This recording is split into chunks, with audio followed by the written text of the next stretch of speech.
정말 많은 분들이 책을 읽고 있지만 책을 읽은 것만큼 행동하고 실천하고 그만한 효과를 내는 사람은 그렇게 많지가 않아요. 그런데 신기하게도 그런 인연을 또 만들어가는 사람들이 있습니다. 제가 책에 대한 추억이 굉장히 많습니다. 제가 인생을 50년 약간 넘게 살았는데 살면서 굉장히 힘들 때가 있었어요. 그것을 크루셜 터닝 포인트라고 얘기하죠. 결정적인 전환점이 있었습니다.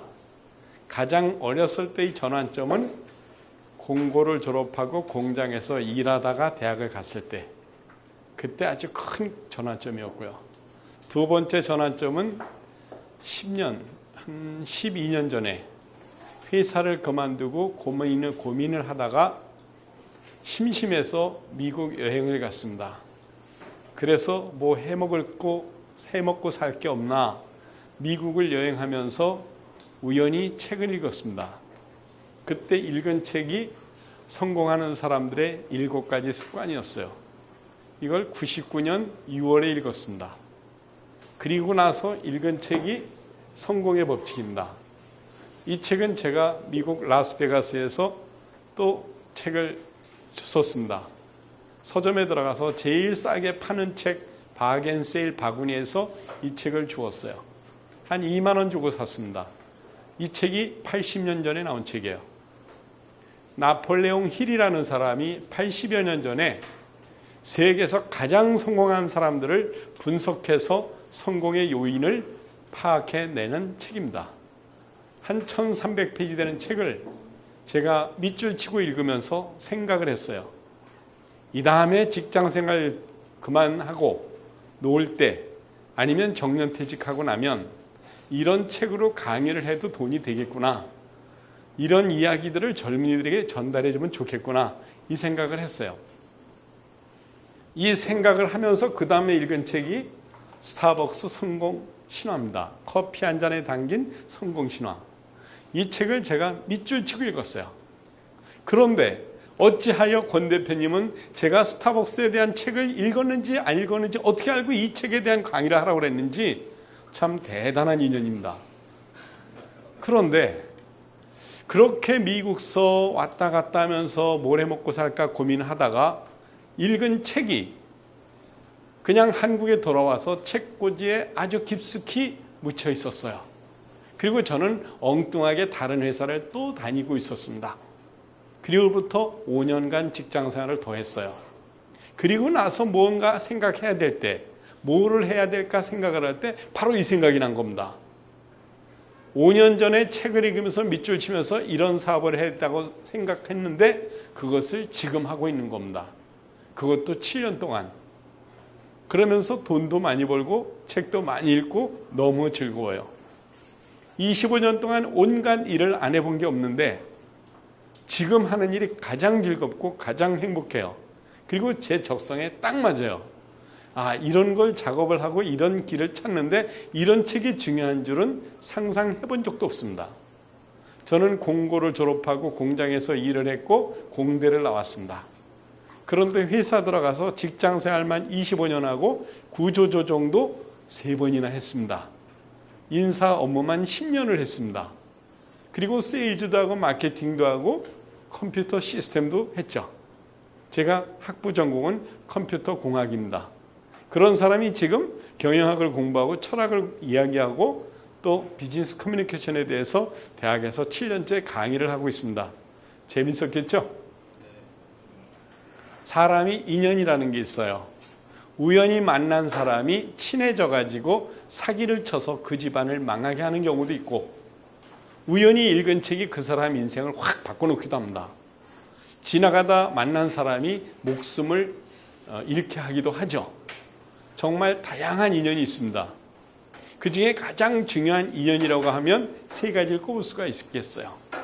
책과의 인연, 사람과의 인연, 그리고 기회와 시간의 인연입니다.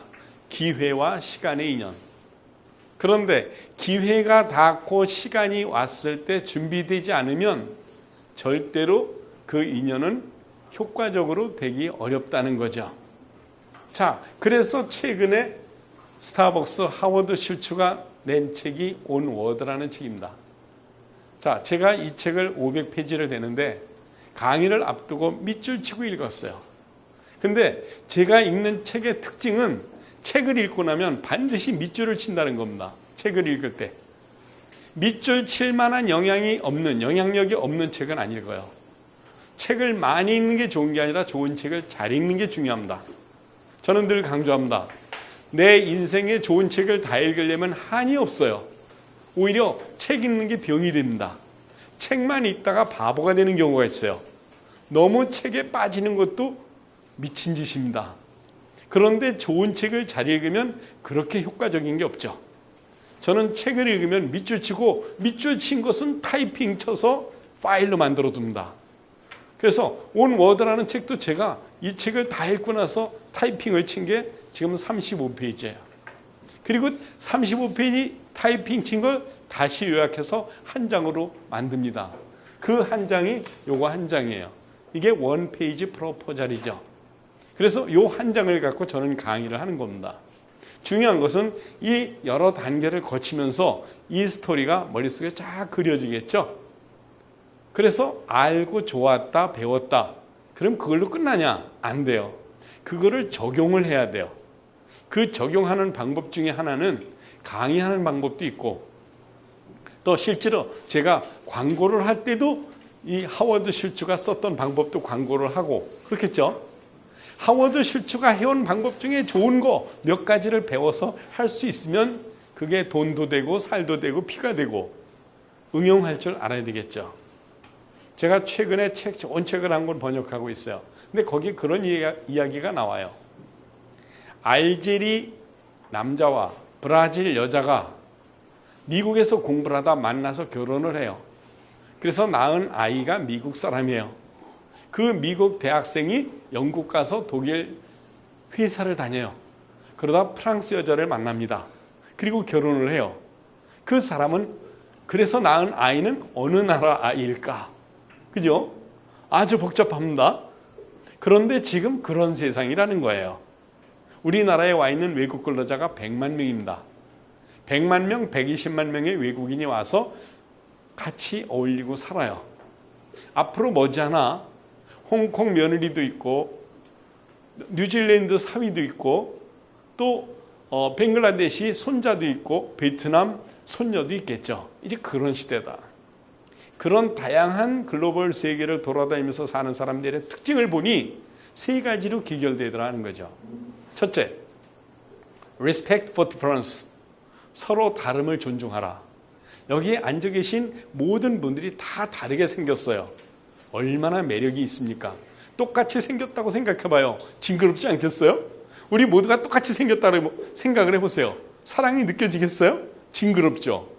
아, 생김새도 다르고 혈액형도 다르고 유전인자도 다르고 DNA도 다르고 성격도 다르고 성질도 다르고 학벌도 다르고 배운 것도 다르고 사상도 다르고 신념도 다르고 이 다르다는 게 얼마나 좋은가. 그 다름을 존중하자. 그 다름을 따지지 말자. 두 번째는 다양성과 유연성입니다. 어떠한 사람도 어떠한 환경도 어떠한 상황에서도 유연하고 다양하게 적응하고 받아들일 줄 아는 능력. Flexibility and diversity. 그 다음에 세 번째가 high adaptability예요. 어떠한 상황에도 내가 적응할 줄 안다. 이제. 바로 이 세 가지의 모든 조건을 갖춘 사람이 하워드 슐츠입니다. 스타벅스 성공 신화의 하워드 슐츠는 미국 브루클린의 아주 빈민 도시에서 빈민가에서 태어났어요. 저는 직접 뉴욕에서 1년 동안 있어 봤는데 브루클린 다리 밑에를 가보면 거지들이 사과 박스라든가 과일 박스를 쭉 깔고 잡니다. 그리고 아침 새벽이면 나와요. 그래서 하루 종일 거린을 하러 나가는 겁니다. 우리 딸과 아들이 초등학교 5학년, 6학년, 4학년, 6학년 때 미국에 좀 있었어요. 가면서 우리 딸이 하는 말, 아빠, 미국 거지는 부자다. 왜? 나이키 운동화 신었어. 와, 짱이네요. 어떻게 전부 나이키 신었니? 쟨 나이키 아니야, 쟨 기어야. 그런 거지들이 부글부글 끓는 곳이 브루클린 다리 밑이었어요. 근데 그 인근 마을에 아주 가난한 참 빈민가에서 태어난 하워드 슐츠가 아버지가 쓰레기 치우고 쓰레기차 운전하는 걸 보면서 분노를 느끼지 않고 내가 어찌하면 이것을 극복할 수 있는가 고민을 합니다. 그러면서 노던 미시간 유니버시티를 졸업하죠. 그 노던 미시간 유니버시티에서 전공한 것이 커뮤니케이션, 대인관계 커뮤니케이션, 그리고 의사소통에 대한 이런 걸 공부한 거예요. 중요한 것은 하워드 슐츠가 전공한 그 전공 과목이 커뮤니케이션이라는 거예요. 그것이 즉 스타벅스를 키우게 되는 아주 중요한 계기가 된다는 사실은 나중에 알게 됩니다. 커뮤니케이션을 전공한 하워드 슐츠가 대학을 딱 졸업하고 제록스사에 들어갑니다. 제록스사에 들어가서 3년 동안 다행스럽게도 마케팅과 세일즈를 공부하게 돼요. 그리고 마케팅 교육을 별도로 받아요. 마케팅과 세일즈에 대한 교육을 받고 나서 커뮤니케이션과 연결을 하는 겁니다. 그러다가 어느 회사에 들어가서 일을 하는데 연봉 7만 5천 불입니다. 그때 당시에 7만 5천 불이면 미국의 평균 근로자의 소득이 4만 5천 불이 안 될 때 하워드 슐츠는 7만 5천 불 고소득의 경영관리자로 일을 하고 있었어요. 그런데 우연히 회사 근처에 커피숍을 딱 갔는데 그 커피숍이 스타벅스였어요. 스타벅스 커피숍 와서 커피를 딱 마시는데 여기서 짜릿한 맛을 느끼는 거예요. 야, 내가 태어나서 이렇게 맛있는 커피는 처음 먹는다. 나 이 커피를 갈고 만들고 파는 그런 회사에 가서 일하고 이런 커피를 마시면서 살고 싶다. 그래서 과감하게 사표를 냅니다. 지금 다니는 회사에 연봉 7만 5천 불과 그리고 자동차, 회사에서 제공하는 자동차와 그리고 경영관리자라는 그때 아마 매니저, 하이레벨 매니저였을 거예요. 그 경영관리자 우리 보면 한 이사나 상무쯤 됐겠죠. 그 자리를 때려치고 나와서 스타벅스에 합류를 합니다. 그래갖고 회사를 운영하고 마케팅이라든가 여러 가지 일을 해요. 하다가 안 되겠다 싶어서 나와서 자기 회사를 차립니다. 일지오날레라는 커피숍을 차려요. 그래갖고 브랜드를 만들어서 다시 회사를 운영하다가 잘 안 돼갖고 다시 스타벅스에 들어옵니다. 그러다가 나중에 87년도에 스타벅스 사장이 돼요. CEO가 돼요. 스타벅스를 막 키웁니다. 키우다가 이 사람이 나중에 스타벅스를 어느 정도 궤도에 올라놓고 이사장으로 뒤로 물러나죠. 안철수 박사처럼. 안철수 연구소를 만들어서 사장 만들어 놓고 부사장 경영직장 해서 세트를 해놓고 자기는 뒤로 물러서서 다른 일을 또 하는 거예요. 하워드 슐츠도 그랬어요. 그래서 스타벅스가 잘 만들어서 경영을 해 나가는 과정에 위기가 닥칩니다. 그때가 97년, 95년, 96년 그때였어요. 미국 경제가 나빠지고 외환 위기가 오고 리먼 브러더스 사태도 생기고 미국 경제가 막 나빠지면서 경제가 나빠지고 실업자가 많아질 때 스타벅스를 자기가 다시 한번 관찰하게 됩니다. 스타벅스가 운영되는 곳을 가보니 커피숍에서 샌드위치도 팔고 빵도 팔고 난 분명히 커피만 집중하려고 했는데 그러면서 적자는 늘어나는데 비용은 늘어나고 또 우후죽순으로 스타벅스가 너무나 많이 생기는 거예요. 그러니까 이건 뭔가 문제가 있다. 내가 스타벅스를 이렇게 경영하고자 만든 게 아니었는데 완전히 잡상인처럼 돼가는 거 아닌가. 뭔가 핵심 가치를 잃고 있다 하는 위기를 느끼게 됩니다. 그 위기의식을 느끼고 회사를 살리고자 작전을 펴고 다시 회사를 살리는 과정, 그 과정이 두 번째 책입니다. 그래서 오늘 강의는 이 책이 되겠죠.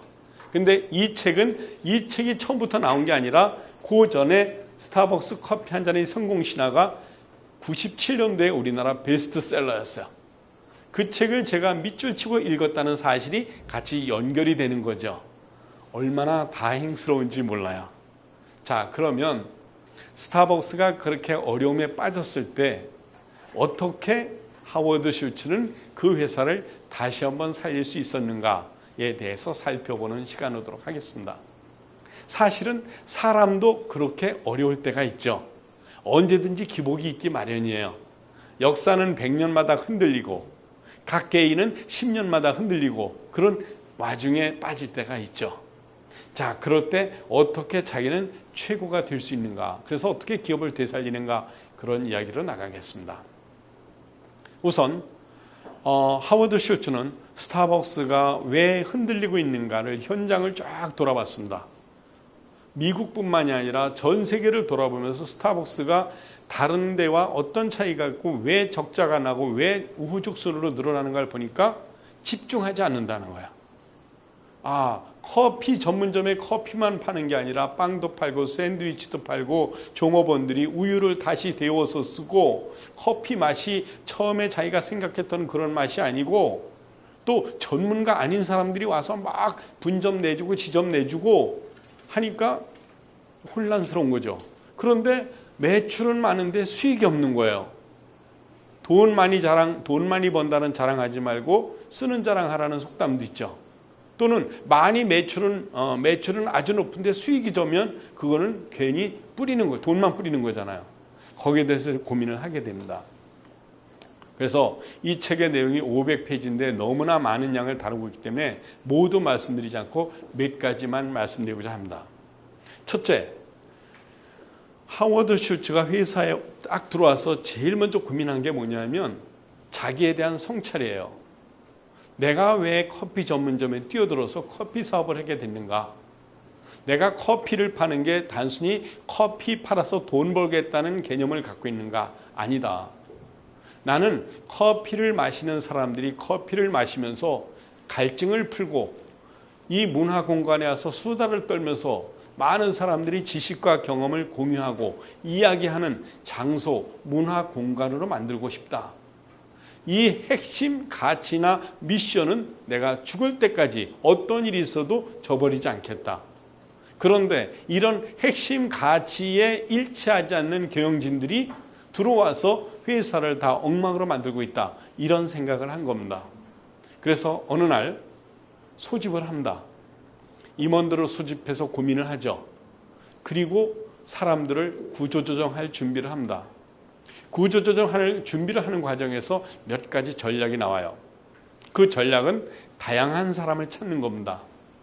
옛날에 같이 일했던 사람들 중에 유능한 사람, 나이에 많고 적음에 관계없이, 그 다음에 업종에 관계없이 유능한 사람, 건축가를 데려다가 스타벅스 커피의 인테리어를 설계하고 생명공학을 공부하고 영양학을 공부한 사람들을 데려다가 스타벅스 커피가 어떻게 영양과 맛과 향기가 나는지를 연구하게 하고 최고의 디자이너들 데려다가 인테리어 디자인을 하게 하고 최고의 마케팅과 세일즈 광고 전문가들을 데려다가 골고루 앉히는 겁니다.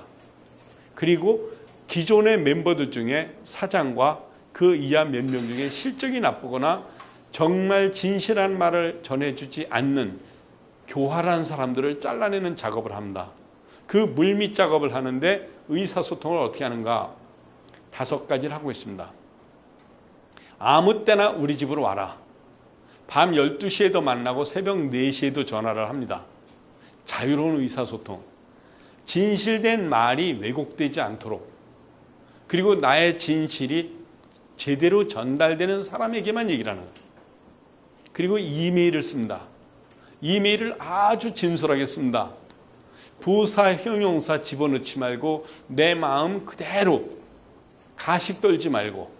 이 사람이 커뮤니케이션 전공했잖아요. 이메일을 쓰는 거야. 그리고 많은 사람들이 함께 토론하는 장을 만들어요. 그 장이 리더스 포럼, 그 다음에 오픈 포럼, 그 다음에 투자자, 관계자 또는 금융업자들하고 같이 토론하는 자리를 만들어요. 그것을 지속적으로 해나갑니다. 한 번은 내가 전 세계에 있는 파트너들을 모아서 미팅을 하겠다. 예산이 3천만 불이 든다. 우리나라 돈으로 3조인가요? 3천만 불이면 3천억인가? 30억인가? 얼마죠? 3조 가까이 듭니다. 그 돈이 들어서 미팅을 하는데 많은 사람들이 반대합니다. 그런 걸 뭐하러 합니까? 그런데 내 생각이 올바르게 전달되려면 한 자리에 모여서 내가 이 말을 전해줘야 되겠다 하고 간곡하게 설득을 합니다. 그 설득하는 과정에서 반발도 생기고 불만도 생기지만 자기는 밀어붙이는 거예요. 그래서 1000명을 모아놓고 자기 이야기를 하는데, 하워드 슐츠가 많은 사람들이 얘기할 때 특징은 각본이 없다는 거예요. 내가 해야 될 말을 미리 쓰거나 메모를 하거나 그런 거 없이 마음에서 나오는 이야기 그대로 하는 겁니다. 각본 없이, 대본 없이. 꾸미지 말잖아. 그러면서 자기 미션 스테이트먼트를 발표합니다. 나는 왜 이 사업을 했는가? 스타벅스가 존재하는 이유가 무엇인가? 그게 미션 스테이트 사명서입니다. 그걸 같이 쓰게 합니다. 같이 쓰게 하면서 토론을 하는 거죠. 그렇게 해서 스타벅스 내부 직원들, 내부 파트너들에게 쫙 보낼 이메일을 밤새도록 씁니다. 그래서 보내려고 딱 했는데 그것이 언론에 공개가 된 거야. 내가 스타벅스 파트너들만 읽게끔 하려고 쓴 메일이 대외적으로 공개가 되고 오픈이 되니까 하워드 슐츠는 다시 자괴감에 빠지는 겁니다. 내가 전략적으로 파트너들에게만 하려던 이야기를 일반 시민과 일반인들에게 모두 알려진다는 것은 있을 수 없는 일이다. 그런데 누가 이런 일을 알렸는가? 잡아냈는데 잡지를 못하는 거예요. 거기서 다시 자괴감에 빠져요. 야, 정말 내가 믿을 놈이 없구나. 비밀은 없다. Nothing is the confidential. 비밀은 없다. 이게. 그거 다시 고민을 합니다. 그리고 정면 돌파합니다. 그래, 이미 나에 대해 스타벅스에 대한 앞으로 경영 전략이라든가 방침이 우리끼리만 알아야 되는데 이미 공개됐다면 어쩔 수 없다. 공개된 건 공개된 거고 이제부터 공개된 것을 바탕으로 그렇게 밀고 나가야 되겠다. 이렇게 생각을 합니다. 이 하워드 슐츠가 하는 방법은 피해가지 않는 겁니다. 정면 돌파라. confronting. 정면 돌파하면서 비밀을 유지하는 것에 대한 인간에 대한 배신감을 느끼고 그때부터는 비밀을 오히려 만들지 않는 거예요. 자기가. 비밀을 만들지 않고 모두가 알게 하는 거죠. 그러면서 한 사람 한 사람 어떤 일이 있을 땐 집으로 불러서 아니면 찾아가서 옛날에 나를 떠났던 사람들 찾아가서 설득을 하고 한 사람 한 사람 정말 찾는 거예요. 지금 하워드 슐츠가 3년 동안 스타벅스를 살리는 데서 가장 신경 쓴 게 적임자를 찾는 겁니다. 적임자를 찾는 게 얼마나 힘들어요. 아마 우리나라도 중소기업 사장들이나 대기업이나 마찬가지지만 제일 힘든 게 사람 고르는 일입니다. 이 사람 고르는데 굉장히 고민을 하는데 우리나라는 사람 고를 때 몇 가지 조건이 있죠. 나이가 몇이요? 민증 까봐. 고향이 어디야? 전라도야, 충청도, 경상도야. 학교 나왔어? 공대 나왔어? 뭐 경상대 나왔어? 상경대 나왔어? 종교가 뭐래? 학부 전공이 뭐래? 이러고 쳤잖아요. 그런데 하워드 슐츠는 권투 선수도 찾고 야구 선수도 찾고 디자이너도 찾고 다양한 사람들을 골고루 보면서 가장 사람을 찾을 때 그 집중하는 것은 진실한 사람, 진정성 있는 사람, 그리고 나와 뜻을 같이 하는 사람, 내 미션을 이해하는 사람, 그런 사람을 만나는데 그 사람들과 만나서 이야기를 할 때 가장 먼저 느끼는 것은 눈을 보고 말하는 거예요. 눈을 보고 그 사람 가슴에 느껴지는 감정을 느끼는 거예요. 그렇게 커뮤니케이션을 하고 있습니다. 그러면서 구조조정 작업에 들어갑니다. 미국에 있는 한 1600개 또는 전 세계에 있는 한 3000개의 매장에 하루 불을 끕니다. 한국은 2008년 3월 23일, 미국은 2008년 2월 26일 전 매장 오후 3시부터 모두 문을 닫아라. 그리고 우리는 정말 스타벅스가 어떻게 살아날 건지 지금부터 전국의 전 세계 매장을 닫고 다시 반성을 하자. 성찰을 하자. 어떻게 최고의 커피를 만들 것인가. 우리가 고민을 하자. 하고 전 세계 동시에 문을 닫는 작업을 합니다. 거기에서 일반 시민들은 감동을 하는 거죠. 한번 그 생각을 해보세요. 우리나라 지하철이 KTX가 하도 사고가 많이 나니까 자, 하루 KTX 운행 안 한다. 아니면 다음 주 월요일 오후 3시부터 4시간 동안 우리나라 전국에 있는 기차는 스톱한다. 그리고 기관사들 전부 철도청 레일에 주저앉아서 반성문 써라. 그거 얼마나 좋을까? 그럼 사고 안 날 것 같아요. 그죠? 성찰의 시간이 필요하다는 겁니다. 우리가 성공하기 위해서 또 내가 지금까지 잘 살아왔고 앞으로 더 잘 살기 위해서 너무나 바쁘게 살고 있습니다. 책 읽고 공부하고 사람 만나고 비즈니스하고 물건 팔고 너무너무 바쁘죠. 그런데 자기 성찰의 시간이 없습니다. 근데 하워드 슐츠는 전 세계에 있는 스타벅스 파트너들과 직원들에게 무조건 문을 닫아라. 날짜를 정해줘서 시간을 정해주고 그 문을 닫았다는 사실을 바깥에 스타벅스 바깥에 공고를 하는 거예요. 우리는 더 좋은 최고의 제품을 만들기 위해서 고민하는 시간을 지금 갖고 있습니다. 죄송하지만 지금부터 5시간 동안 우리 스타벅스 이용을 못하게 해드려서 대단히 죄송합니다. 그리고 성찰의 시간을 가져요. 그리고 머리를 맞대고 고민하는 겁니다. 다 같이 고민하는 거예요. 그렇게 고민하면서 성찰의 시간을 갖는다는 걸 일반인들에게 알게 하는 겁니다. 목적은 성찰의 시간을 갖는 게 목적이었지만 그 목적에 의해서 다른 시민들은 스타벅스가 그렇게 노력하고 있다는 것을 전 세계 사람이 알겠죠. 그런 효과도 노린 게 아닌가 이런 생각이 들어요. 그렇게 전 세계 매장을 닫은 그런 전략이 있었고 또 하나의 전략은 지금 근무하고 있는 스타벅스 CEO 그리고 경영진 중에 몇 명 잘라내는 작업을 하는 거예요. 어떻게 자를 것인가 고민하는 거죠. 제가 한 가지 여쭤보겠습니다. 여기 계신 분 중에 사업을 하는 분도 있고 다른 일도 하는 분도 있겠지만 사람을 잘라보는 일을 해보신 분, 해고를 시켜보신 분 해보셨죠? 가슴이 어땠나요? 그때 상당히 힘들었죠. 저는 공대를 나와가지고 직장 생활을 하는데 구조조정을 3번이나 해봤습니다. 정말 이상하게도 기업체의 인사과장을 제가 맡아갖고 해고 통지서를 보내주고 전화를 하고 잘리는 사람들을 만나서 직접 면담을 한 적이 있어요. 하워드 슐츠가 지금 근무하는 사장을 자르기 위해서 많은 작업을 미리 물밑에 작업을 해놓고 여러 사람 있는 이사들 앞에서 그 사람을 내보내는 작업을 합니다. 분노하지도 말고 슬퍼하지도 마라. 있는 대로 받아들여. 상당히 중요한 얘기입니다. 내가 직장 생활을 하면서 해고를 당하거나 내가 사업을 하다가 회사를 클로징해야 될 일이 생길 때 슬퍼하지 말고 분노하지 마라. 현실을 직시하고 인정해. 그리고 가면 돼. 그죠?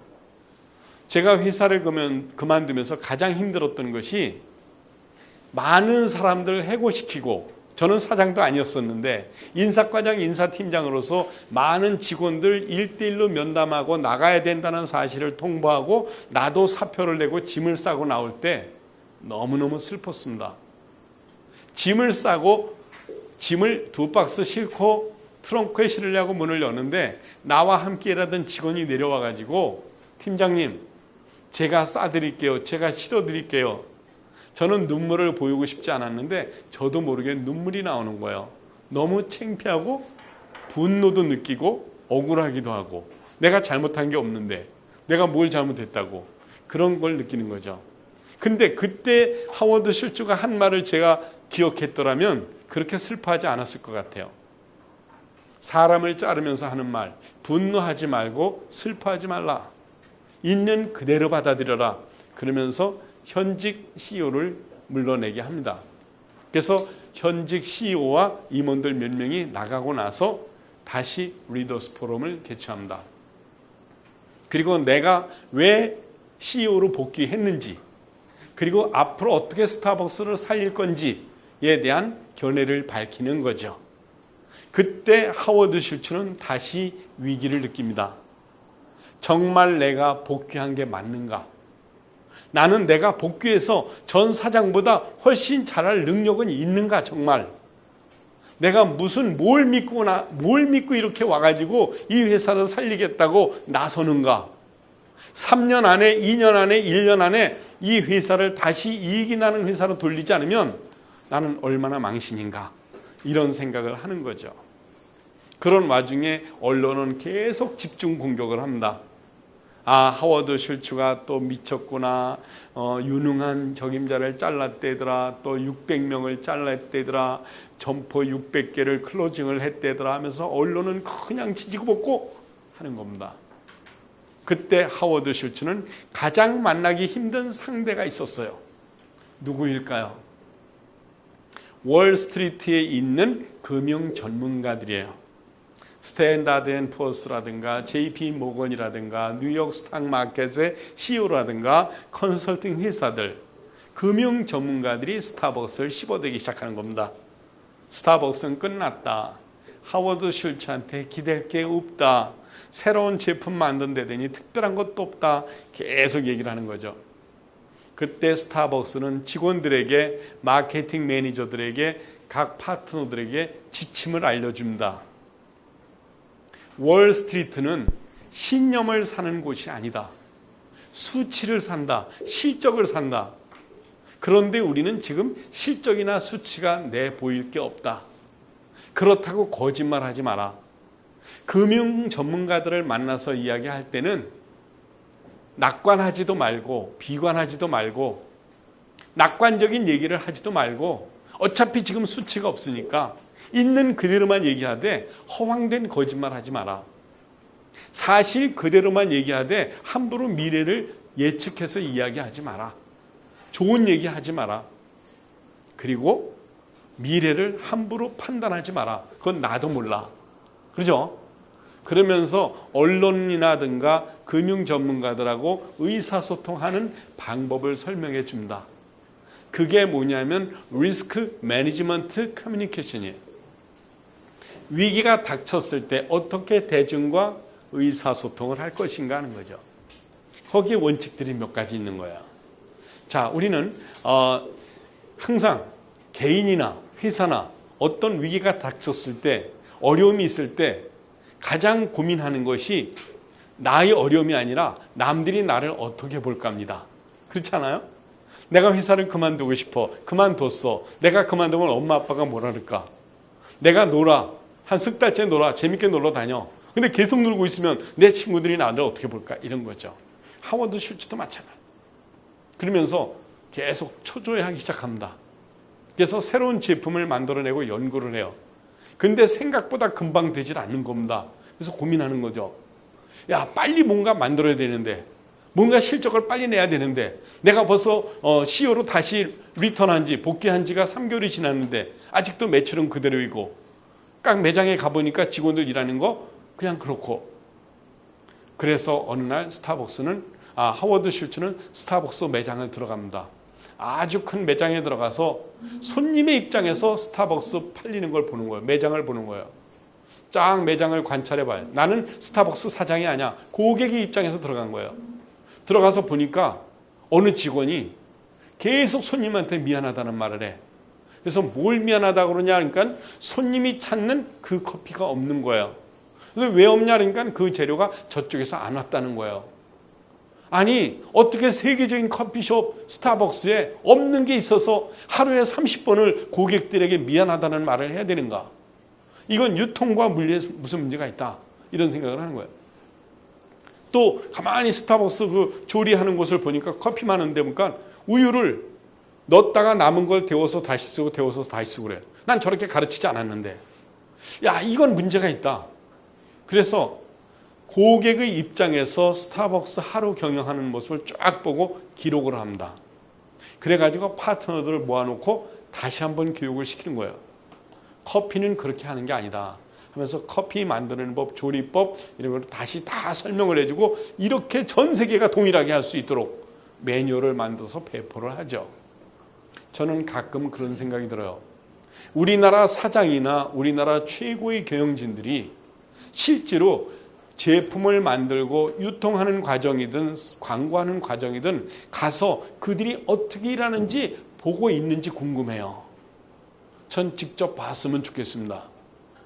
제가 강의한 지 7년이 됐는데 가끔 제가 강의하는 걸 제가 볼 때가 있어요. 제 강의하고 온 것을 찍어주는 회사가 있어요. 제가 부탁을 해요.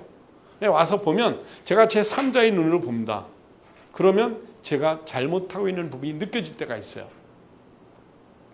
제가 MBC 라디오 손에 잡히는 경제 3개월간 방송을 했고 최근에는 제주 MBC에 떴다 황금어장 방송을 했어요. 방송할 때 저희 애들 보고 이야기를 합니다. 아빠 방송 나오는 거 잘 듣고 제 방송 듣고 모니터링 좀 해줘. 그리고 피드백 좀 해줘. 그 얘기하면 우리 딸이 대학 졸업하고 지금 직장 생활하는데 콕콕 집어줘요. 아빠는 말할 때 끝 마무리를 잘 못해. 왜 발음이 새고 있어요. 그걸 집어주는 거야. 아빠가 영어를 잘하는 척하고 영어를 많이 쓰는데 가끔 스펠이 정확하지가 않아. 하면서 발음이라든가 어떤 그 문장을 풀어내는 방법을 설명을 해줘요. 아, 피드백을 받을 필요가 있구나. 그리고 제가 제 강의들 하는 걸 직접 보면 썩 탁월하지가 않은 부분이 막 나타나는 거 창피할 때가 있어요. 저는 그래서 스타벅스를 키운 하워드 슐츠의 여러 가지 전략 중에 하나는 자기 자신이 제3자의 입장이 돼서 고객의 입장에서 커피를 마시러 가고 커피 매장 안에서 일어나는 일들을 세세하게 관찰을 했다는 겁니다. 그게 현장 관리죠. 원더링 뭔가 그게 자유롭게 방황하는 거 그러면서 관리하는 건데 그런 방법들이 있습니다. 경영기법 중에 갑자기 생각이 나지 않는데 미안합니다. 그런 식으로 이제 하는 거죠. 현장 경영을 하라. 그 다음에 또 한 번의 기회가 나와요.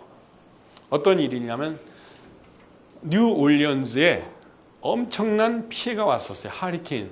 그게 뭐 카트리나죠. 그래서 뉴올리언즈가 엄청나게 폐허가 돼서 망해가는 도시가 됐습니다. 그때 스타벅스 전 세계 파트너, 미국의 파트너들 모든 점포의 점장들을 모시고 워크숍을 한번 하려고 고민하는 거예요. 미국 그 넓은 전역에 어디서 할까 고민하는 겁니다. 한 10,000명이 모여야 돼요. 10,000명이. 일주일 동안.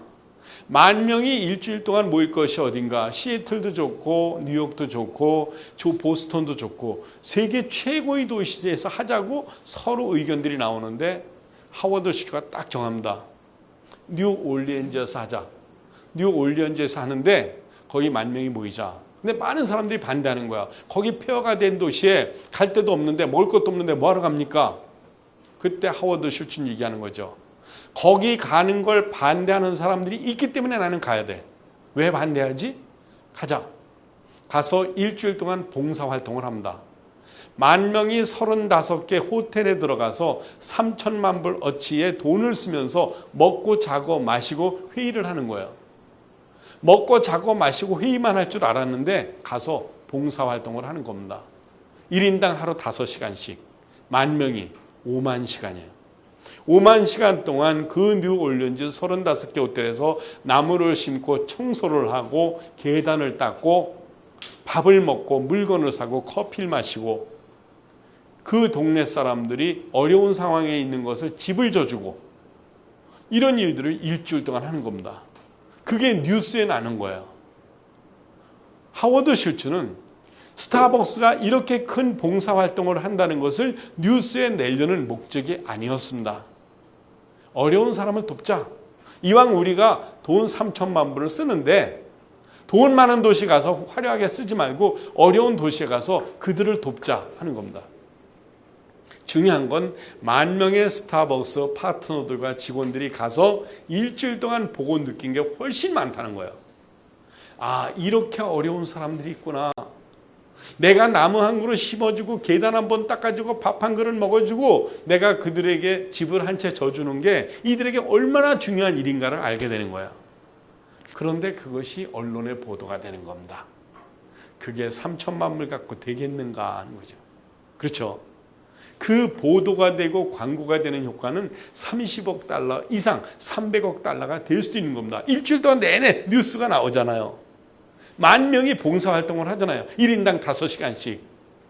한 사람이 5시간은 아무것도 아닙니다. 한 번 가서 오전 오후에 가가지고 청소하고 계단 닦고 집 짓는 데 가서 속가래 날르고 페인트 칠하면 되니까.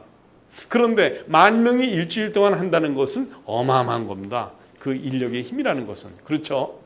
우리가 10,000명이 얼마인지 잘 모르겠지만은 우리 보통 한 교실에 40명이 공부한다고 합시다. 1,000개가 있으면 40,000명이죠. 4,000명이죠. 40명씩 공부하면 100개가 있으면 4,000명일 거예요. 그죠? 교실 100개에 4,000명이 들어가 있다고 생각을 해보세요. 교실 100개에. 교실 100개면 학교가 2개 학교 될 거예요. 그죠? 그런데 그게 2개라고 생각해봐요. 3개라고. 그럼 한 11,000명, 12,000명이 일주일 동안 바글바글 거리면서 회의를 하고 자고 먹고 청소하고 일하고. 이것이 언론에 보도되는 겁니다. 이렇게 광고를 하고 봉사활동하고 단체 활동을 하면서 스타벅스 직원들과 파트너들은 또 다른 깨달음을 얻고 있는 거예요. 이렇게 폐허가 된 곳에 와서 우리의 이 작은 힘이 이들에게 얼마나 큰 도움이 되는지, 그리고 사람이 단결하면 얼마나 큰 일을 해낼 수 있는지 느끼는 겁니다. 그거를 피부로 느끼고 가슴으로 느끼게 해주는 기회로서 그렇게 좋은 기회가 없다. 그 회의의 세미나는 최고의 성공이었다고 얘기하는 거죠. 너무나 스타벅스 얘기만 하면 재미가 없기 때문에 제 말씀도 조금 드릴까 합니다. 사실은 제가 전공이 7개입니다. 저는 시골에서 태어나서 서울로 도망을 왔어요. 농사 짓기 싫다고. 도망을 와가지고 청계천에서 공장에서 일을 했습니다. 옛날에 청계천에 조그만 가내공업사가 많았죠. 청소를 하고 기름걸레를 빨고 음식을 나르고 갖은 일을 다 했어요. 하면서 야간 공고를 다녔습니다. 공고 전기과를 졸업하고 들어간 회사가 기아자동차예요. 시흥 소알에 있는 기아자동차에 들어가서 기능공으로 일을 했습니다. 매일매일 선반, 밀링, 드릴, 용접, 주조공장, 판금, 청소 이런 일을 했어요. 페인트 칠을 하고. 그때 나온 자동차가 브리사 자동차입니다. 그때 포니 자동차와 브리사 자동차가 우리나라 양대 산맥이었죠. 지금 K7과 소나타가 경쟁을 하듯이.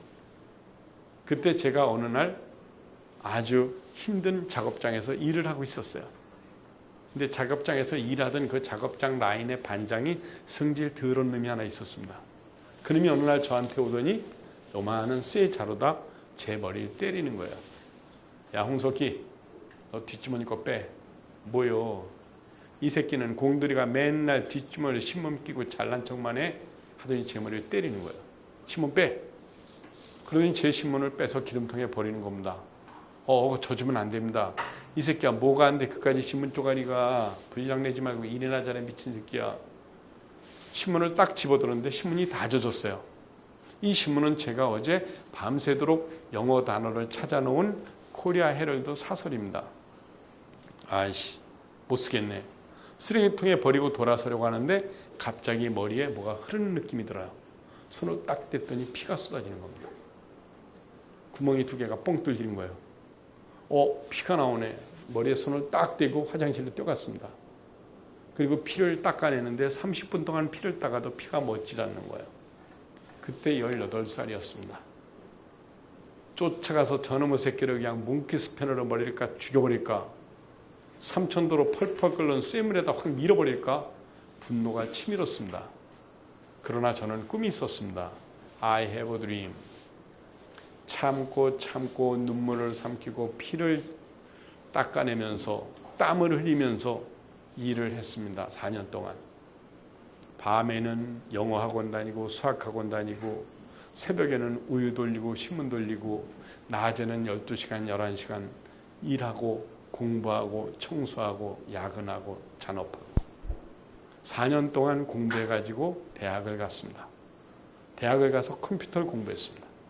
그리고 졸업하고 우리나라에서 제일 좋은 코리안리 재보험이라는 회사에 들어갔습니다.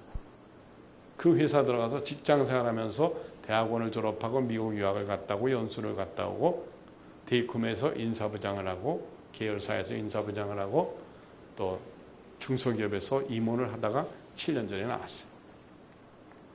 4년 전 인천 남동공단에 강의를 하러 갔어요. 생산직 기능직 아저씨 아줌마 200명 강의를 하러 갔습니다. 강의하러 가서 인사를 딱 드리고 한번 쭉 쳐다보는데 맨 저쪽에 32년 전에 제 머리 찍던 사람이 있는 거야. 얼마나 반가운지. 아이고, 반장님 오래간만이요. 여기서 만나냐? 잘 지냈죠? 건강하시죠? 제가 이따 강의 끝나고 인사드릴게요. 그리고 1시간 동안 열심히 강의를 했어요. 그리고 쉬는 시간에 인사드리러 갔습니다. 없어졌어. 졸로 나갔어. 어디 갔지? 방금 있었는데? 화장실 갔나? 커피 타주려고 갔나? 녹차 타주려고 갔나? 드리번 3시간 강의하고 올 때까지 나타나질 않는 거예요. 아, 내가 꼴보기 싫겠지. 바쁜 일이 있겠지. 강의 3시간 끝나고 오면서 교육 진행하는 분께 명함을 2장을 드렸어요. 최아무 계시께 제 명함을 전해주시고 저한테 꼭 전화하라고 연락 좀 해주세요. 근데 아직까지 연락이 안 옵니다. 그래서 제가 드리고 싶은 말씀, 있을 때 잘해라. 자, 옆에 분들끼리 악수 한 번씩 하세요. 있을 때 잘하자. 악수 안 하면 왕따. 악수. 오케이. 그렇죠. 악수하세요. 있을 때 잘해야 됩니다. 우리 독서 MB에서 자주 뵙죠. 우리 통성명하고 인사 나누죠. 나중에 어느 날 언제 어느 입장에서 다시 만날지 모릅니다. 있을 때 잘한다는 게 뭔가 술 사주고 밥 사주고 노래방 다닌다고 잘해주는 게 아니죠. 발전하고 성공하게 해주고 도와주고 여러 가지 경험과 지식을 나눠줄 줄 아는 사람, 이런 사람이 되어야 돼요. 하워드 슐츠가 사람을 기용할 때 그런 기준으로 합니다. 내가 옛날에 처음 스타벅스 만들 때 내가 쫓아낸 사람, 또 어쩔 수 없이 나갔던 사람, 또 자기의 길을 찾아서 더 좋은 데로 갔던 사람 다 불러들이면서 골고루 채용하는 거예요. 그러면서 그들을 키워주는 거죠. 자, 스타벅스는 다시 한번 고민을 합니다. 어떻게 하면 스타벅스가 세계 최고의 커피숍을 만들어가고 세계 시장을 지배할 것인가 고민하는 거죠. 그때 스타벅스는 미션 스테이트먼트를 쓰는 기회를 만듭니다. 투자가들, 파트너들, 스태프들 다 모아놓고 다시 포럼을 열어요. 리더스 포럼입니다. 리더스 포럼. 그 포럼을 열면서 자기가 스피치를 하는데 대본 없이 이야기하고 나서 같이 쓰게 합니다. 자, 우리 스타벅스의 미션 스테이트먼트, 즉 사명감은 무엇인가? 거기에 좋은 사명감이 하나 나와요. 그래서 저는 그걸 한번 읽어보고 싶습니다. 우리가 스타벅스에서 보는 사명감, 특별한 게 있겠죠?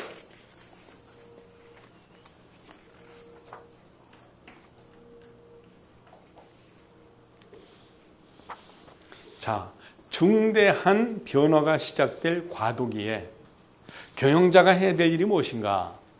이것은 이제 사명감 이전에 사명감을 쓰기 위해서 우리가 얘기하는 겁니다.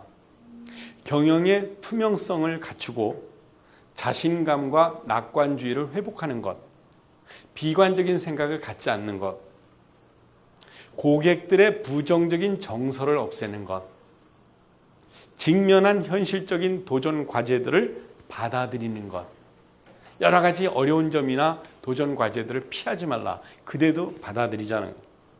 또 재밌는 말이 있어요. 후회하거나 잘못에 대한 책임을 누구에게 전가하지 말라요. 돌이킬 수 없는 과거를 후회하거나 오지 않은 미래를 두려워하지 말라. 지금 최선을 다하라. 그리고 위급한 상황일수록 진실로 접근하라. 위급한 상황일수록 진실로 접근하라는 거죠. 자, 그러면서 이야기를 합니다. 어떻게 우리가 우리 회사를 최고의 회사로 만들 것인가?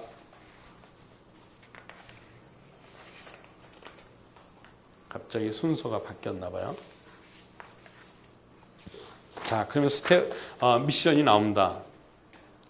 세계에서 가장 인정받고 존경받는 브랜드로 고객의 영혼을 고취하고 자양분을 공급하고 영속적이고 위대한 기업이 된다.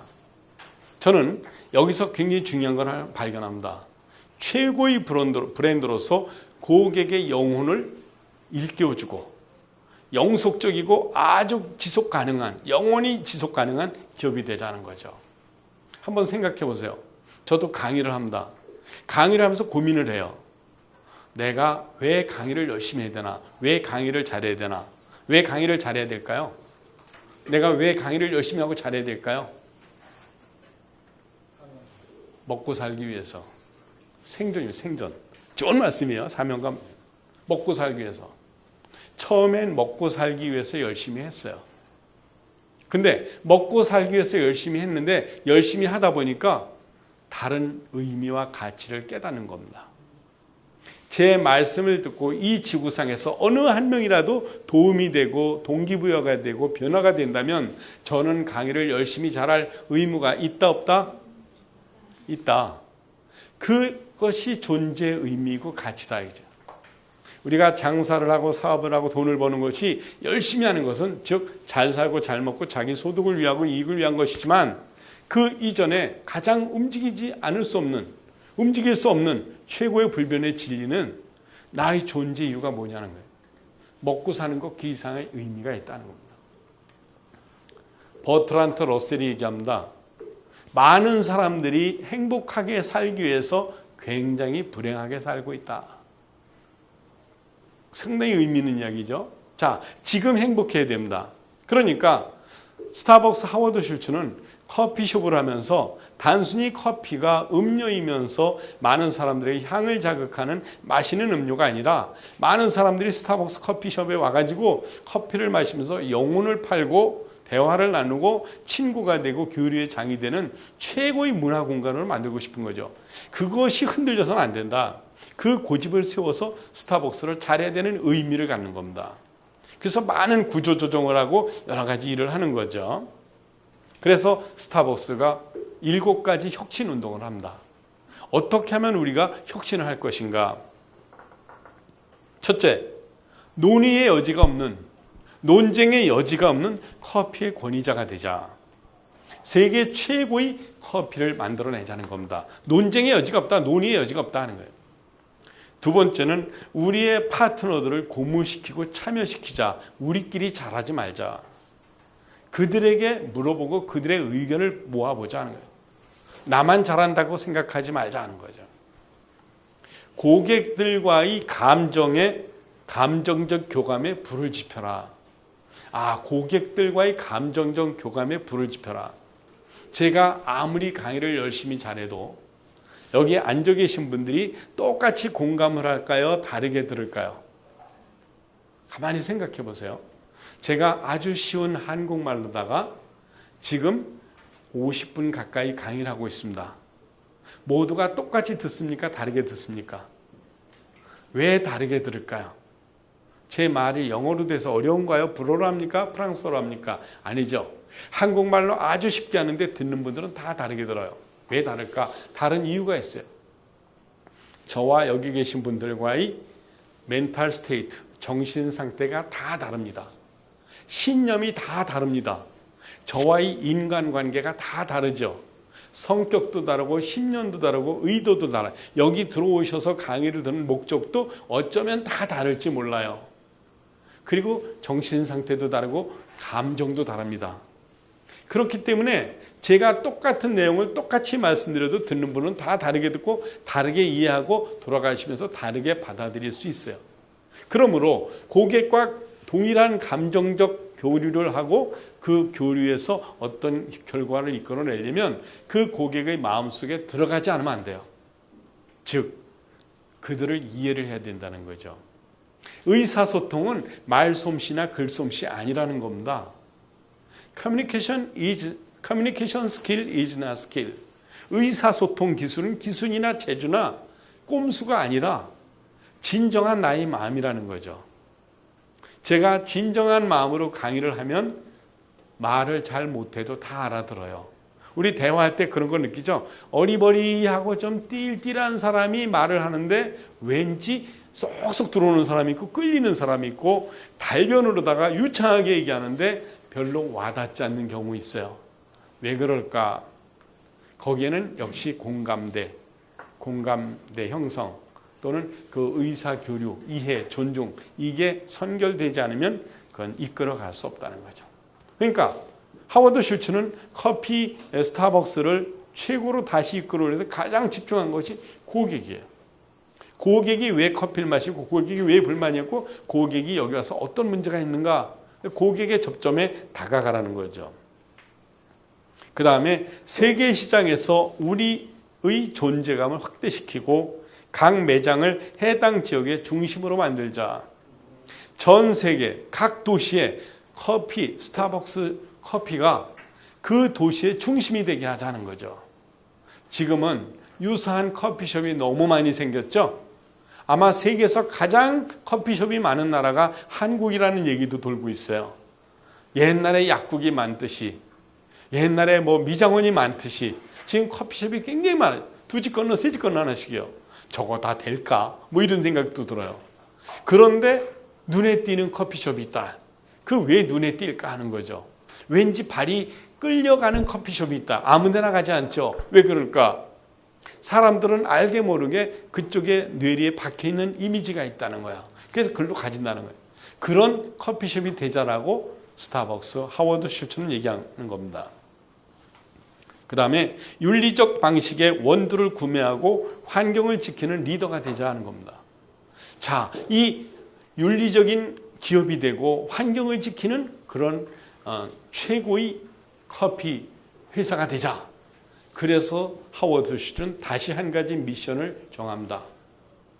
우리에게 커피를 공급하는 각 나라 중에 가장 어려운 나라가 어딘가? 그래서 거기를 찾아요. 거기가 르완다입니다. 2004년도에 인종 분쟁으로 인하여 가장 많은 사람이 죽은 곳 르완다를 방문해서 커피 따는 농부들을 접근을 합니다. 그래서 커피 따는 농부들에게 얘기를 해줘요. 세금을 30% 절감하게 해주겠다. 그리고 생산성을 80% 높여주겠다. 비료를 공급해주겠다. 그리고 그 지역에 학교를 만들어주겠다. 그러니 최고의 커피를 만들어줘라. 이렇게 하는 겁니다. 그냥 커피 좋게 잘 만들어 달라고 그러면 10원, 20원 더 주겠다고 한 게 아니라 나는 당신이 생산하는, 당신네들이 생산하는 커피를 공급받는 그런 갑의 입장에서 을을 윽박지르고 협박하는 게 아니라 을이 잘 살게, 을이 현재로부터 어려움을 극복할 수 있게끔 구체적인 대안을 마련해 주는 거예요. 세금을 절감해주고 비료, 최고의 비료를 공급해주고 그 지역에 학교를 만들어주고 감세 정책을 써주고 생산성을 높여주고 학교를 만들어주면서 그들의 사기를 북돋아주는 거야. 아프리카는 1년에 1,000만 명의 어린이가 굶어 죽는 곳입니다. 1년에 1,200만 명의 에이즈 환자가 시름시름 앓고 죽어가는 것이며 하루에 2끼를 못 먹는 인구가 아프리카 인구의 반이 넘는다고 합니다.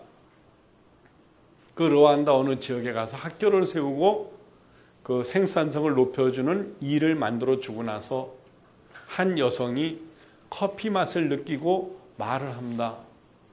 저는 내가 생산되는 커피가 이렇게 맛있는 커피인 줄은 처음 알았습니다. 나는 소 한 마리가 있으면 우리 집안이 아주 잘 살 것 같은데 소를 살 수가 없습니다. 커피 농사 100년을 져도 소는 못 삽니다. 그 소가 얼마요? $500입니다. $500면 우리나라 돈으로 60만 원이에요. $500만 있으면 그 집안 형제들이 부자가 되는데 50만 원, 60만 원이 없어서 너무나 불쌍하게 사는 거예요. 하워드 슐츠 하루 자는 돈이 $500인데 하루 기름 넣는 비행기 타는 것만 5,000불, 10,000불 되는데 $500가 없어서 이렇게 가난하게 살다니 하면서 그 사람에게 소를 한 마리 사줍니다. 그러면서 그 르완다 지역 모든 주민들에게 최고의 품질의 커피를 공급받는 작업을 하는 거죠. 그러면서 다시 생각합니다. 내가 커피 사업에서 돈을 많이 버는 게 아니라 이 지구의 모든 커피 생산자들에게 최고급의 비료를 내주고 최고의 생산성을 높여주고 그들을 잘 살게 하는 것이 어찌 인간을 위한 사업이 아니겠는가 이렇게 하는 거죠. 그러면서 지역마다 돌아다니면서 그 지역이 잘 살게 해줍니다.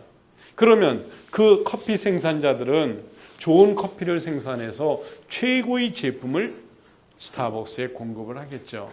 딱 한 가지만 내가 지시를 하겠다. 우리가 돈을 많이 벌고 잘 산다고 했는데 여러 가지 전략을 세웠는데 아직도 이익이 많이 나지 않는 이유가 무엇인가 한번 분석을 해봐라 하면서 도입한 기법이 Lean Technology예요. Lean Technology. Lean 기법이라 그래요. 그래갖고 커피를 생산해서 저 생산자들로부터 커피를 생산해서 우리 스타벅스에 들어올 때까지 그 유통 과정, 우유를 공급하고 설탕을 공급하고 모든 식자재를 공급하는 유통 과정을 살펴봅니다. 그 과정에서 물류 시스템이나 공급 시스템에 중간중간에 문제가 있다는 것을 발견합니다. 그리고 쓸데없는 사람들이 너무나 많이 일을 하고 있다는 걸 찾아요. 스타벅스 커피숍에서 일하지 않는 다른 사람들, 즉 스타벅스 본사에 있는 사람들, 각 지점의 지점장들, 도시의 어떤 그 오너들 보니까 너무나 많은 사람들을 쓸데없이 데리고 일을 하더라. 그거 구조조정 좀 하자. 그래서 난 커피숍, 그러니까 커피숍에서 일하지 않는 사람들의 비용의 낭비 요소를 제거합니다. 그리고 이익이 나지 않는 커피숍을 과감히 정리를 해요. 그래서 1개월 안에 200개의 커피숍을 없애고 1000명을 잘라냅니다. 그 작업을 두 번째 다시 합니다. 그러면서 비용 대 효과를 줄이는 작업을 하는 거죠. 그래서 새 나가는 돈을 줄이는 겁니다. 제가 가끔가다 중소기업에 가서 강의를 합니다. 상공회의소나 경영자 총협회 가서 강의를 해요. 그러면 어떤 사장님들이 그런 말씀을 하세요. 제가 우리 직원들에게 열심히 생산성을 높이자고 얘기하고 우리 기업을 잘 살리자고 경영기법을 개선하는데 쉽게 나아지질 않습니다. 왜 그럴까요? 제가 가서 살펴봅니다. 제가 한번 방문해 드릴게요. 가서 방문해서 회사를 한번 쫙 들어보면 직원들의 얼굴 표정을 봅니다. 표정이 밝지가 않아요. 그리고 어떤 대부분의 직원들 중에 열심히 하지 않는 직원들이 눈에 띕니다. 제가 말씀을 드리죠.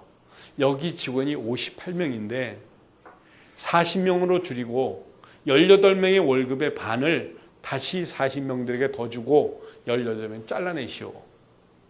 아, 근데요, 그 잘라낼 직원들이 내가 뽑은 애도 있고 내 조카도 있고 사위도 있고 내 후배도 있고 그럴 수가 없습니다. 이런 이야기를 합니다. 아닙니다.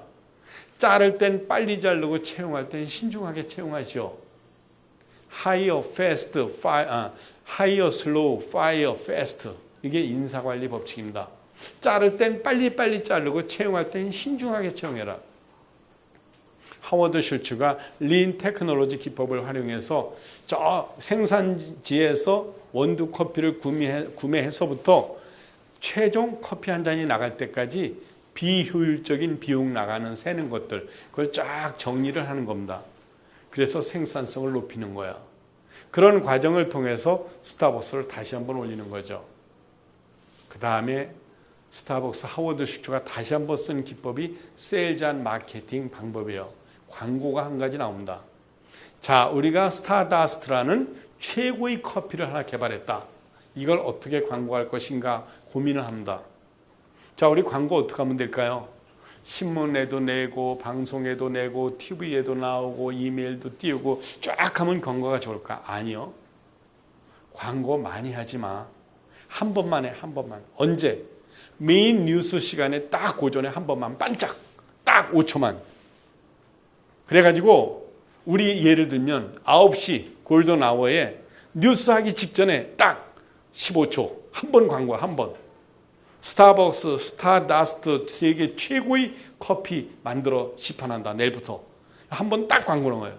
그러니까 한 번 딱 광고는 더 이상 광고가 안 나오니까 사람이 궁금한 겁니다. 어저께 광고 나온 거 봤는데 또 나올 것 같아 안 나오네. 그게 뭐지? 막 나요. 한번 생각해 보세요. 우리나라 현대자동차나 기아자동차가 기가 막힌 스포츠카를 하나 개발했어요. 예를 들면. 근데 아무도 모릅니다. 근데 내일 아침에 출시가 돼요. 근데 광고를 오늘 저녁 8시 59분에 딱 한 번 광고합니다. 현대 기아차 최고의 스포츠카 드디어 내일 아침 9시 출시. 한번 딱 광고 나와. 그러면 사람들은 슬쩍 지나가는 본 거 기억은 다 돼 있어요. 나중에 이상하다. 뭐 나왔대는데 뭐래? 아무도 몰라. 본 사람만 알아. 그죠? 얼마나 입소문이 빠르겠어요. 다들 궁금합니다. 궁금한 호기심을 갖게 하라는 거야. 광고 너무 많이 하지 마. 그런데 그 광고했다는 사실을 다른 사람이 광고해 주는 겁니다. 중요한 건 어제 광고했다는 사실을 아무도 모르고 일반 시민들이 살짝 본 건데 그렇게 광고 나갔다는 사실을 다른 방송, 다른 언론이 막 광고를 해주는 거예요. 광고비는 많이 안 들었어요. 15초 광고비만 들었습니다. 최고의 광고를 내는 거예요. 저는 바보같이 광고를 했습니다. 저는 강의를 시작할 때 강의를 한다고 광고를 내본 적도 없고 강사라는 직업이 있는지도 몰랐고 강의를 해서 밥을 먹고 살 거라고 상상을 해본 적도 없었어요. 그런데 우연히 강의를 하게 됐습니다. 어떻게 광고했을까요? 제가 광고했을까요? 안 했을까요? 광고는 해본 적이 없습니다. 그런데 동시에 5가지를 했습니다. 첫째, 홈페이지를 만들었습니다. 그리고 경제신문 어느 신문에다가 제 칼럼을 올리는 방을 하나 만들었어요. 그리고 한국강사협회 만드는데 조인을 했습니다. 그리고 커뮤니티를 만들었어요. 그래서 모임을 가졌어요. 정기적으로.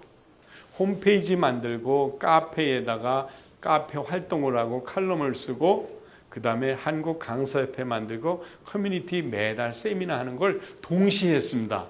2004년 2월에 동시에. 전 그렇게 해서 광고할 거라고 상상을 해본 적도 없어요. 그냥 좋아서 했습니다. 그리고 그때부터 칼럼을 쓰고 강의를 했는데 1년 만에 저는 팍 올라서서 소득이 많아졌습니다.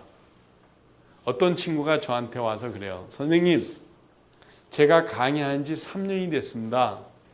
근데 잘 알려지질 않아요. 어떻게 하면 알릴 수 있어요? 그래서 제가 한 말씀 해줬죠.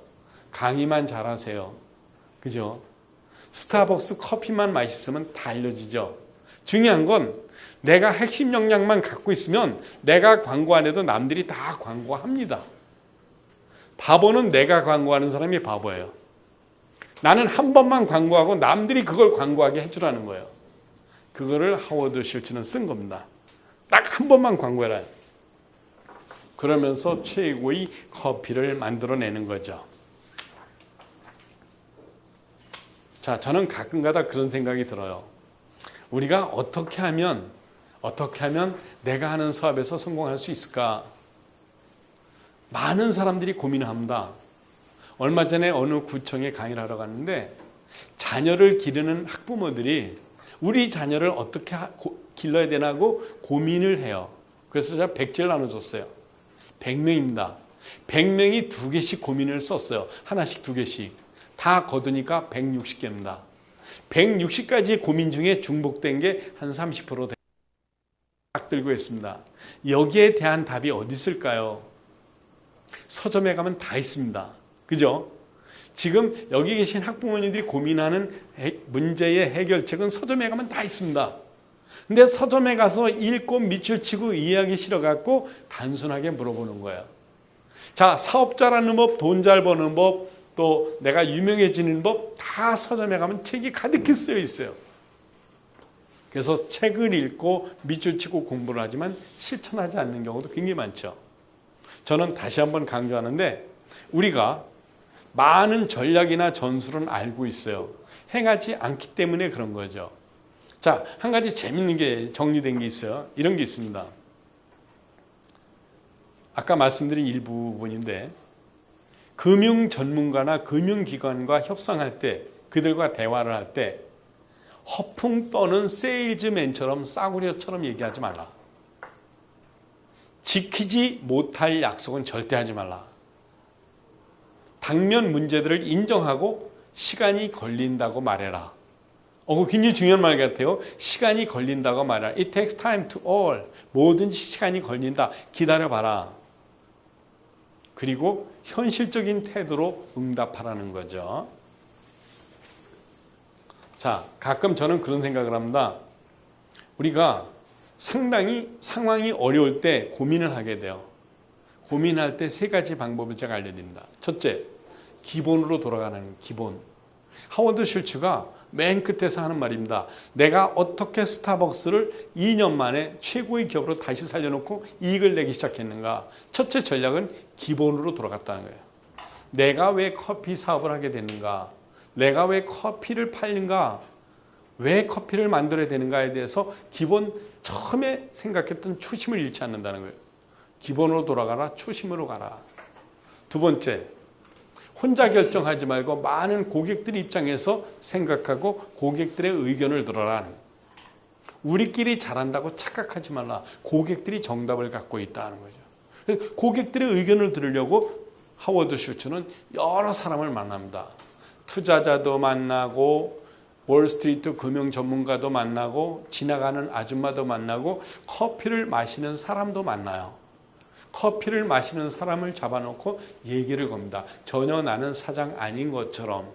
그리고 얘기를 합니다. 새로운 상품을 개발하면 그 맛이 어떤지 또 가면서 물어봅니다. 그리고 커피숍에 자기가 들어가서 손님처럼 가서 그 판매하는 바리스타나 또는 거기 점장들하고 여러 가지 얘기를 해요. 그리고 그들의 귀를 기울입니다. 우리끼리 잘한다고 생각하지 말자는 거죠. 제가 스타벅스 하워드 슐처처럼 비슷하게 강의하는 법을 배웠습니다. 저는 강사가 될 거라는 생각도 해본 적도 없고 강의를 해서 밥 먹고 살 거라고 생각해 본 적도 없는데 강의하는 법을 누구한테 배웠냐면 제 강의를 듣는 사람들에게 배웠어요. 동국대학교 강의를 나가게 됐습니다. 제가 강의할 줄 몰라서 15분이 되면 20%가 졸고 30분이 되면 반이 졸고 40분이 되면 막 나가고 그래요. 애들이. 강의 잘하고 싶은데 강의가 너무 딱딱하고 힘든 거예요. 어떻게 강의 잘할까 고민하다가 생각을 해냈습니다. 매 학기 기말고사 끝나고 종강하는 날 학생들에게 백지를 나눠줬어요. 학생 여러분, 한 학기 동안 내 강의 듣느라고 수고 많았습니다. 내 강의를 듣고 느낀 점을 쓰시오. 이름 쓰지 말고 학번 쓰지 말고 칭찬 쓰지 말고 내 강의에 대한 문제점과 불평 불만을 쓰시오. 백지를 나눠줬어요. 전 애들이 안 쓸 줄 알았어요. 다 쓰는 겁니다. 한 학생이 손을 들어요. 교수님 종이 한 장 더 주세요. 2장을 쓰는 거예요. 한 놈은 엎어놓고 자요. 뭐라고 썼나 들춰봤더니 교수님 쓸데없는 짓거리 그만하시고 헐 이제 그만 보내주삼 허걱 질똥 이렇게 써놨어요. 야야 질똥이 뭐니? 즐겁게 똥이나 싸라. 야 어떻게 교수한테 이런 말을 하니? 아무리 내가 시간 강사지만 야 진짜 너희들 너무한다. 이 말 하고 싶었지만 못하죠. 싹 걷었습니다. 걷어갖고 저도 한마디 했습니다. 나는 너희들의 필체를 알고 있다. 제가 매 학기 4번의 리포트를 내줍니다. 저 강의는 4가지 특징을 갖고 강의합니다. 저는 출석을 부르지 않습니다. 한 학기에 불시에 3번 부릅니다. 2번 빠지면 한 학기 다 빠진 걸로 합니다. 리포트는 격주에 한 번씩 내게 합니다. 컴퓨터로 타이핑 친 건 받지 않습니다. 손으로 직접 A4 용지 3장 이상 써라. 그러니 제가 필체를 다 알죠. 기말고사 끝나고 성적을 고쳐달라는 문자가 오거나 이메일이 오면 저는 무조건 F학점 줍니다. 그렇게 해서 한 학기 강의를 마치고 나서 학생들의 설문을 받는 거예요. 싹 걷어갖고 제가 한마디 했죠. 나는 너희들의 필체를 알고 있다. 그리고 하나하나 읽어봤어요. 전 애들이 대충 쓸 줄 알았습니다. 대단한 겁니다. 교수님, 강의를 할 때는 골고루 쳐다보세요. 왜 맨날 예쁜 여학생만 쳐다봅니까? 그래서 그때부터 강의를 골고루 쳐다보는 법을 배웠습니다. 레포트를 받았으면 개인별로 피드백을 해주세요. 제가 B+가 나왔는데 내가 왜 B+인지 어떻게 합니까? 팀 티칭을 할 때는 팀별로 골고루 하세요. 왜 맨날 팀장만 시킵니까? 저는 발표를 한 번도 못했습니다. 전 어떻게 평가하시겠습니까? 질문을 받았으면 답을 해주세요. 학기 초에 질문 내라 그래서 내가 8개 냈는데 왜 내 질문에 대한 답은 한 번도 안 해주는 겁니까? 나 무시하는 겁니까? 어느 학생은 교수님 장충동 족발집 가서 술 한 번 사준다더니 이대로 끝날 겁니까? 오늘 강의가 끝나는데 그래도 미안해갖고 그 다음날 족발집 예약을 했어요. 한 20명은 오겠지. 근데 76명이 왔어요. 그래서 그날 술값만 96만 원 나갔어요. 그 다음부터는 제가 학생들에게 술 사준다는 빈말도 안 해요. 그런데 그렇게 제 강의를 혹독하게 들은 학생 중에 한 명이 오늘 장가를 갔습니다. 요 삼성전자 요 서초 사옥에서 제가 태어나서 처음 주례를 섰어요. 정말 영광스럽습니다. 지금도 연락이 오고 있어요. 아, 산다는 건 그런 의미구나. 커피 한 잔, 족발 하나가 아니죠. 막걸리 한 잔입니다. 인연이라 인연. 중요한 것은 하워드 슐츠도 그런 인연을 소중하게 여겼다는 겁니다. 내가 해고한 사람, 내가 자른 사람들에게 가서 문의를 하는 거예요. 그리고 그들의 피드백을 받는 거예요. 내가 지금 경영을 잘하고 있는지, 이대로 가면 될 건지, 진실한 얘기를 해줄 수 있는 사람을 절대 잊지 않고 거짓말일지라도 진실처럼 말해줄 용기가 그리울 때가 있어요. 그리고 정말 듣기 싫은 얘기 해주는 사람 얘기를 들으라는 겁니다. 입에 발릴 말만 들어서는 안 돼요. 입에 정말 담지 못할 말, 들어서는 안 될 말인데 꼭 해줘야 할 말이 있죠. 그 말을 해줄 수 있는 사람을 만나라는 겁니다. 우리는 듣기 좋은 말만 선별해서 들으려는 경향이 강해요. 내가 듣고 싶은 말만 들으려고 하지 말라. 정말 하기 힘든 말, 듣기 싫은 말을 해줄 수 있는 진정한 친구가 누군지를 알고 그를 놓치지 말라는 겁니다. 그를 놓치지 않고 그들의 아이디어를 구하고 그들의 의견을 들으라는 거예요. 저는 스타벅스 하워드 슐츠가 온 워드라는 책을 쓰면서 500페이지 이르는 단어 중에 가장 많은 단어가 인간관계였습니다. 인간관계의 가장 기본적인 게 신념과 믿음이었어요. 가치관이었습니다. 신념과 가치관, 믿음에 따라서 행동과 습관이 달라요. 왜 누구는 여기 와서 강의를 듣고 어떤 사람은 저 앞에서 술을 먹고 있을까? 지금 어디에서 무엇을 하느냐가 미래를 결정합니다. 어떤 사람은 술 마시고 맥주 마시고 삼겹살 먹고 있고 어떤 사람은 독서 MBA에 와서 공부하고 강의 듣고 메모하고 있다. 그게 어떤 차이가 있는가? 신념이 다르기 때문에 그런 거예요. 그 신념이 다르기 때문에 행동과 습관이 다르기 때문에 관계가 달라집니다. 유유상종이에요. 기러기는 기러기끼리 날아가고 참새는 참새끼리 날아갑니다. 미꾸라지는 미꾸라지끼리 놀아요. 연어는 연어끼리 놉니다. 게으른 사람은 게으른 사람끼리 어울리고 부자들은 부자들끼리 살고 거지들은 거지들끼리 삽니다. 중요한 것은 그런 관계로 인하여 성적과 실적과 결과가 달라진다는 거죠. 하워드 슐츠는 그렇게 생각을 하는 겁니다. 내가 커피를 잘 만들고 커피 사업으로 성장하는 것이 이왕 누군가는 커피를 팔아야 되는데 스타벅스는 커피 본질적인 문제, 본질적인 맛이 커피 맛이만 있는 게 아니라 커피를 파는 공간, 커피를 마시는 문화, 그 환경 굉장히 중요한 거죠. 그래서 우리 커피숍에 와서 수많은 사람들이 동네 아줌마들, 아저씨들이 모여서 인생을 얘기하고 문화와 예술을 얘기하고 향을 느끼고 마음이 부드럽고 행복해질 수 있다면 이 사회는 행복해질 수 있다는 겁니다. 그런데 그런 커피에 이물질이 들어가거나 불량품이 만들어졌어야 되겠는가? 우리 커피숍의 바닥재라든가 인테리어라든가 조명이라든가 향기가 치즈 냄새가 진동하고 시커먼 썩은 향기가 나고 그래서는 안 된다는. 왜? 수많은 사람이 와서 즐겁고 행복한 시간을 갖는 장소이기 때문에. 그 미션과 비전은 절대 흔들려서는 안 된다라고 하고 여기에 공감하는 사람만 알아야죠. 그런 과정에서 주가가 오르락내리락 하고 온갖 소문이 떠돌고 월스트리트에서 비난이 쏟아질 때 하워드 슐츠는 중심을 잡기 위해서 많은 고통의 날을 보냅니다. 그러면서 내가 이렇게 갈등하고 고민하는 것을 잡아줄 친구가 누구인가 찾아가는 겁니다. 옛날에 같이 일했던 여직원, 옛날에 내가 나에게 조언을 해줬던 그 친구 찾아가서 조언을 듣고 만나서 얘기를 하는 거죠. 인간관계 능력 아주 중요합니다. 다시 한번 정리합니다. 하워드 슐츠가 크게 스타벅스 살리는데 가장 기본적인 것, 기본에 충실하고 자기의 존재 이유를 항상 잊지 않았다는 겁니다. 기본에 충실하고 존재의를 잊지 않았다.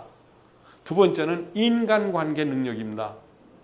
내가 좋아하는 사람, 나의 선호도에 의거한 사람이 아니라 나에게 도움이 될 수 있는 사람, 진실한 사람, 능력 있는 사람 위주로다가 끊임없이 인간관계를 이어나가고 그를 통해서 또 다른 인간을 만들어 나갔다는 거죠. 인간관계 능력. 그 다음에 의사소통 능력입니다. 하워드 슐츠가 의사소통에 대한 공부를 했던 것과 마찬가지로 의사소통하는 방법 여러 가지가 있죠. 직접 이메일을 써서 매주 이메일을 보낸다. 그 이메일은 진솔한 마음을 담아서, 그리고 오픈 포럼, 리더스 포럼 이런 걸 하는데 할 때마다 대본 없이 이야기한다. 대본 없이, 각본 없이 내 마음에서 마음대로 나오는 대로 이야기하는 거예요. 진솔하게. 그런데 그렇게 말을 하면 듣는 사람이 다 알죠. 꾸밈 없이 말한다는 것, 진솔하게 말한다는 것. 그리고 그런 대화를 하기 위해서 시간과 공간을 초월합니다. 밤 12시에도 전화를 걸고 일요일 날도 우리 집으로 초대를 하고 내가 그 사무실로 쫓아가고 시애틀에서 뉴욕에서 플로리다에서 보스턴으로 전 세계를 돌아다니면서 직접 만나는 거예요. 프랑스로, 러시아로, 독일로 가는 겁니다. 마지막 니하오라는 단어로 끝이 났는데, 니하오는 뭐냐면 중국에 갑니다. 하워드 슐츠가 중국에 가서 중국 최고의 매장에 상하이에 딱 들어가서 하는 말. 상하이에 딱 들어가니까 스타벅스 커피가 미국 시애틀에 있는 스타벅스 커피가 아닌 거예요. 이상하다, 맛이 이상하다. 그러면서 이 커피 만드는 걸 보니까 중국 사람들이 차를 좋아하잖아요. 차와 커피와 여러 가지 향이 섞인 커피를 만들어내는 거예요. 거기서 거부감을 느끼는 겁니다.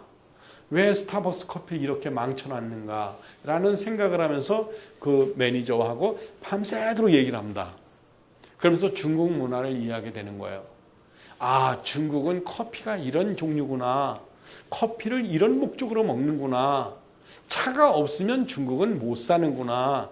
물이 안 좋구나. 황사가 많구나. 아, 그럴 수밖에 없겠구나 하면서 중국에 맞는 스타벅스를 개발하는데 다시 심혈을 기울이는 거예요. 이 지구상의 인구의 40%가 인도 중국이에요. 이 지구상의 인구가 65억입니다. 두 나라 인구가 25억입니다. 어찌 이를 무시할 수 있는가? 그래서 커스터마이즈라는 생각을 하는 거예요. 아, 중국엔 중국에 맞는 스타벅스, 한국엔 한국에 맞는 스타벅스, 유럽엔 유럽에 맞는 스타벅스. 아, 이렇게 만들어야 되구나. 커스터마이즈를 통해서 그럼에도 그 지역에서는 최고를 만드는, 그렇게 하는 거죠. 마지막에 하워드 슐츠는 얘기합니다.